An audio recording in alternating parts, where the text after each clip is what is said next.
Мына дарбазага тиги суу алып келип кептеп салып берди чын мусор сусурдун баарын. Мен айнек деп кетти кичине. Жетип калыптырбы айнегине? Арчагул айылында ушундай обстановка.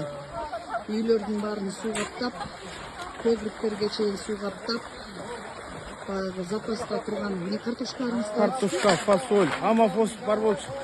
Бардыгы суунун астында. Азыр МЧСтин балдары келатат, айтылды. Мектепте окуучуларды машиналар менен ташып чыгарышып атат.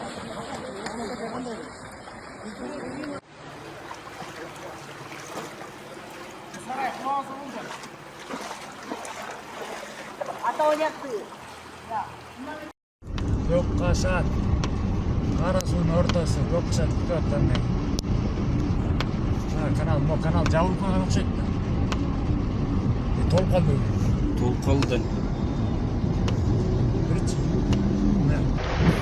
Талас 2024-22 апрель. Кытказ үстү жагы суу сел алып атты. Аполор мүт сел алып.